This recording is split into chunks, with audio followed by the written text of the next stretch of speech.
কানাইপুর গ্রামে জাফর শেখ নামের একজন লোক ছিল। সে সরকারি চাকরি করত। ছোট্ট মেয়ে সুমনা এবং একমাত্র স্ত্রী রাখিকে নিয়ে তার দিনকাল ভালোভাবেই কেটে যাচ্ছিল।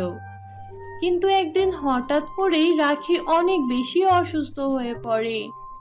ডাক্তার জানায় তার হাতে বেশি সময় নেই।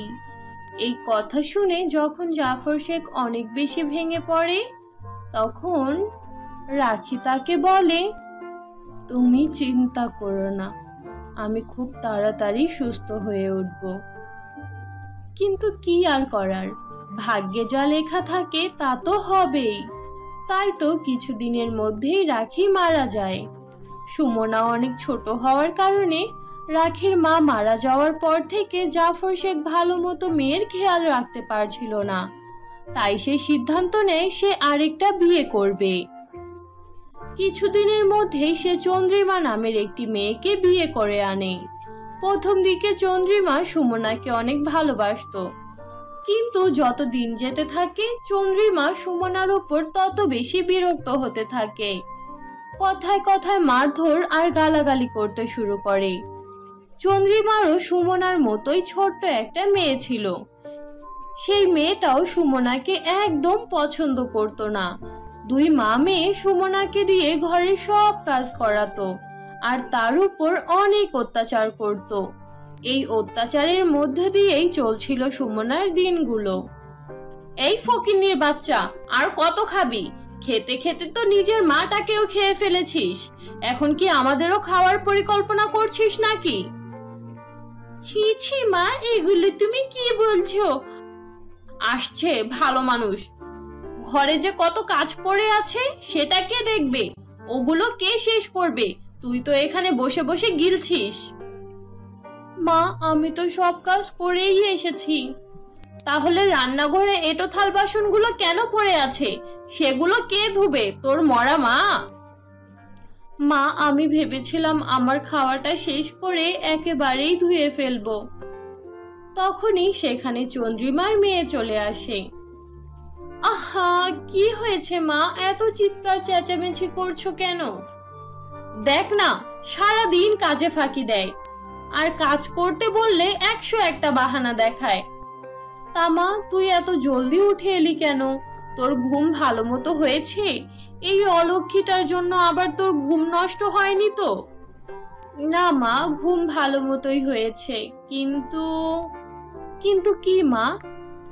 আমার একটু চা দরকার, ওকে বলো আমাকে 1 কাপ চা দিয়ে যেতে। ঠিক আছে, তুই ঘরে যা, আমি ওকে দিয়ে চা পাঠিয়ে দিচ্ছি। তো রাজরানী, আপনি আপনার খাওয়াটা শেষ হলে ওকে একটু চা দিয়ে আসবেন, কেমন? তারপর সুমনা খাওয়া শেষ করে নীলিমার জন্য চা নিয়ে যায়। সে ওই চাটা নীলিমার বিছানার উপর রাখে। এমন সময় তার চোখ যায় নীলিমার ড্রেসিং টেবিলের উপর। সেখানে এত এত মেকআপ আইটেম দেখে তার চোখ কপালে উঠে যায়। বাহ, এখানে তো অনেক সুন্দর সুন্দর মেকআপ আইটেম আছে, আমার তো একটাও মেকআপ নেই। আর এই লিপস্টিকটা তো অনেক সুন্দর। এই কথা বলে সুমনা সেই লিপস্টিকটা হালকা করে ঠোঁটে দেয়। এমন সময় সেখানে নীলিমা চলে আসে, আর সে সুমনাকে লিপস্টিক লাগাতে দেখে অনেক রেগে যায়। আরে ফকিন্নির বাচ্চা, তুই এখানে কি করছিস? আমার মেকআপ আইটেম চুরি করতে এসেছিস? ছি ছি বোন, তুমি এগুলো কি বলছো? আমি তোমার মেকআপ আইটেম চুরি করতে যাব কেন? আমি তো এগুলো ধরিও নি। চুরি করিসনি তো কি করেছিস? যদি তুই আমার মেকআপ আইটেম নাই ধরে থাকিস, তাহলে তোর ঠোঁটে এই লিপস্টিক কোথা থেকে এলো? আর কে দিল? তোর মরা মা? মা, একটু এইদিকে আসো তো, দেখো এই ফকিন্নির বাচ্চাটা আমার মেকআপ আইটেমের সাথে কি করছে। কি রে, মরার জন্য আমার মেয়ের ঘরেই আসতে হয়েছে? আর ফ্যাশন করার খুব শখ হয়েছে, তাই না?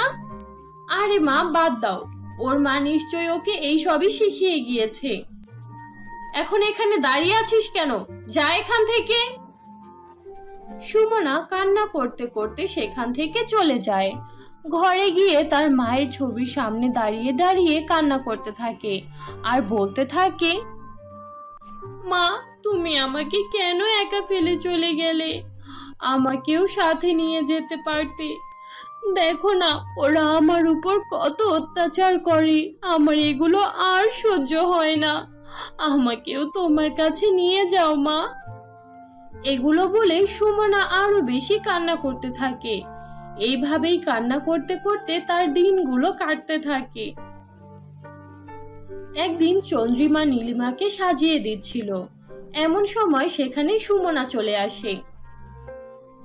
আচ্ছা শুন সুমনা, আজকে নীলিমাকে পাত্রপক্ষ দেখতে আসবে। তুই আবার বেশি সাজগোজ করিস না। এখন তুই তোর ঘরে যা, আর তোর মায়ের লাগেজ থেকে একটা পুরনো শাড়ি বের করে পরে নে। এই ছেঁড়া জামা পরে বের হলে তো আবার আমাদের সম্মান যাবে। ঠিক আছে মা। তারপর সুমনা তার ঘরে যায় আর তার মায়ের একটি শাড়ি পরে। সেই শাড়ি পরতেই সুমনা অনেক সুন্দর হয়ে যায়। আরে, এই শাড়ি পরার সাথে সাথে আমি এত সুন্দর হয়ে গেলাম কিভাবে? তখনই চন্দ্রিমা সুমনাকে ডাক দেয় আর সবাইকে চা দিয়ে যেতে বলে। এ কি, এই অবস্থায় চা নিয়ে গেলে তো কিয়ামত হয়ে যাবে। থাক, তবুও যাই, এখন আবার চা দিতে দেরি হলে মা অনেক বকা দেবে। এরপর সুমনা সবার জন্য চা নিয়ে যায়। সুমনাকে দেখে পাত্রপক্ষ অনেক বেশি ইমপ্রেস হয় আর সুমনাকেই বিয়ের প্রস্তাব দেয়। দুই মা মেয়ে এইসব দেখে প্রচুর রেগে যায়। এ কি, এটা কেমন বেয়াদবি? আপনারা আমার মেয়েকে বিয়ে করতে এসেছেন, তাহলে ওকে বিয়ের প্রস্তাব দিচ্ছেন কেন? এত কিছু বুঝি না বোন, আমাদের সুমনাকেই পছন্দ হয়েছে আর আমার ছেলেও সুমনাকেই বিয়ে করবে, আর সামনের মাসেই আমি ওদের বিয়ে দেব। এই কথা বলে ছেলে এবং ছেলের মা সেখান থেকে চলে যায়। তারা সেখান থেকে চলে যেতেই চন্দ্রিমা আর নীলিমা সুমনাকে অনেক মারে। মার খেয়ে সুমনা তাদের সব বলে দেয়। ঠিক আছে, চল, আমিও তোর মায়ের শাড়ি পরবো আর দেখবো আমি কেমন সুন্দর হই। হ্যাঁ মা, আমিও পরবো। তারপর দুই মা মেয়ে সুমনার মার শাড়ি পরে। সেই শাড়ি পরার সাথে সাথে তারা অনেক কালো আর কুৎসিত হয়ে যায়। মা, আমরা এত কুৎসিত হয়ে গেলাম কিভাবে? তখনই সেখানে সুমনার মায়ের আত্মা চলে আসে আর বলে, সুমনার মন পানির মতো পরিষ্কার, তাই তো আমার শাড়ি পরার সাথে সাথে অনেক বেশি সুন্দর হয়ে গিয়েছে। কারণ এগুলো সাধারণ শাড়ি না, এগুলো জাদুর শাড়ি। এই শাড়ি যে পরবে তার মন যেমন, সে ঠিক তেমনই হয়ে যাবে। তোমাদের মন কয়লার মতো কালো, তাই তো তোমাদের রূপের এই হাল হয়েছে। এখন তোমাদের শাস্তি হলো, তোমরা সারা জীবন এইভাবেই থেকে যাবে। এই কথা বলে সুমনার মা সেখান থেকে চলে যায় আর চন্দ্রিমা আর নীলিমা কান্না করতে থাকে। আর সুমনা মনে মনে অনেক খুশি হতে থাকে, সেই সাথে অনুতপ্তও হয়, কারণ তার জন্যই তার মা বোনের এই অবস্থা। অবশেষে সে তার মায়ের কাছে ক্ষমা চায়। অতঃপর সে তার মৃত মাকে বলে তাদের দুইজনকে আবার আগের মতো করে দেয়। এই ঘটনার পর থেকে সুমনা তার মা আর বোনের সাথে সুখে শান্তিতে জীবন কাটাতে থাকে।